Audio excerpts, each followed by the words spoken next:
Hay rostros que definen una época. Sonrisas que quedan grabadas en la memoria colectiva de un país.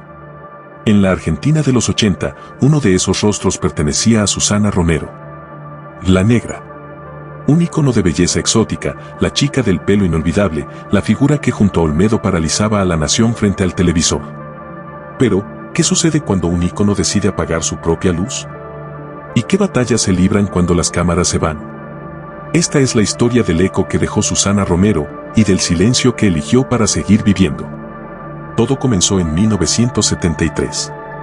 Una joven de belleza singular es coronada Miss Argentina y viaja a Atenas para representar al país en Miss Universo, quedando en un impresionante 6º lugar. Pero su destino era mucho más que un título. Era convertirse en un símbolo. Entonces, ¿qué la hacía tan especial? ¿Por qué Susana no era simplemente otra estrella en el firmamento de la farándula? Porque creó un estilo. En una era de cabelleras rubias y cánones más convencionales, ella impuso su pelo corto, su magnetismo felino. No era la vedette clásica, no era solo la modelo. Era diferente. Tenía un aire internacional, sofisticado. Esa aura la llevó a París, a trabajar para la agencia Elite y desfilar para el mismísimo Valentino. Incluso fue seleccionada para una entrevista con el genio surrealista, Salvador Dalí, para un proyecto de desnudo.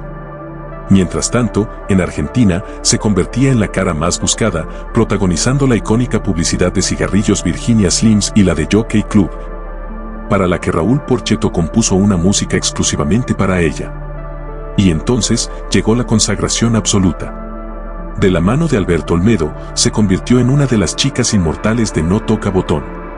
Junto a Beatriz Salomón, Silvia Pérez y Adriana Broski, formó un cuarteto legendario.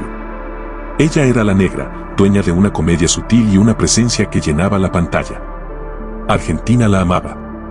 Parecía que su ascenso no tenía techo. Pero mientras el público fantaseaba con un romance entre ellos, en la intimidad de los camarines se tejía una historia mucho más profunda y compleja.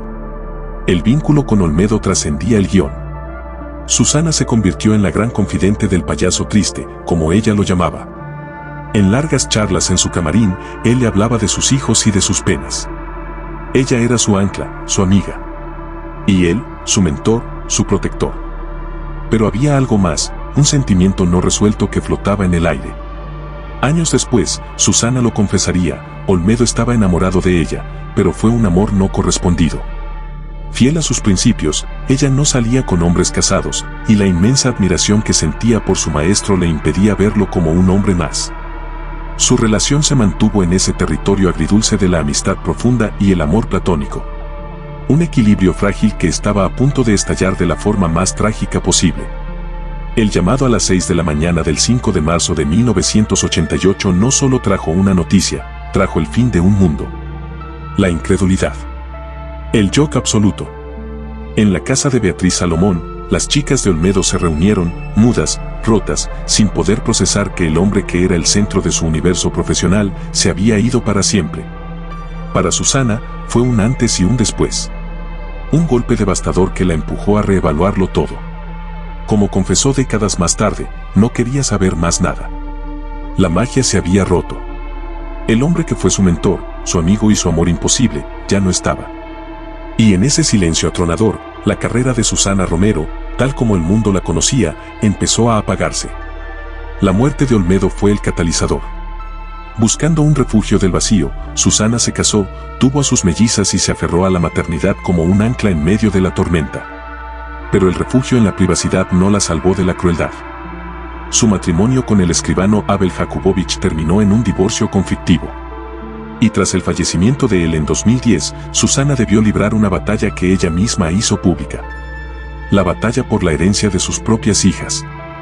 Ella misma lo relató sin rodeos, describiendo la hostilidad de su familia política. Nunca me quisieron.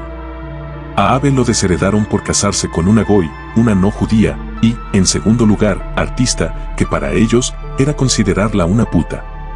Palabras durísimas que revelaban una herida profunda, una lucha contra prejuicios que la marcaron a fuego. Pero, ¿dejó de trabajar? No. Su carrera nunca se detuvo por completo, pero se transformó. Se volvió más esporádica, más selectiva. Siguió actuando en televisión durante los 92.000, con papeles en tiras como Amándote 2, Sos mi vida o El Unitario Mitos.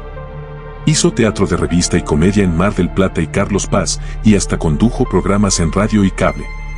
Siguió trabajando, pero bajo sus propios términos, lejos de la exposición masiva que la había definido.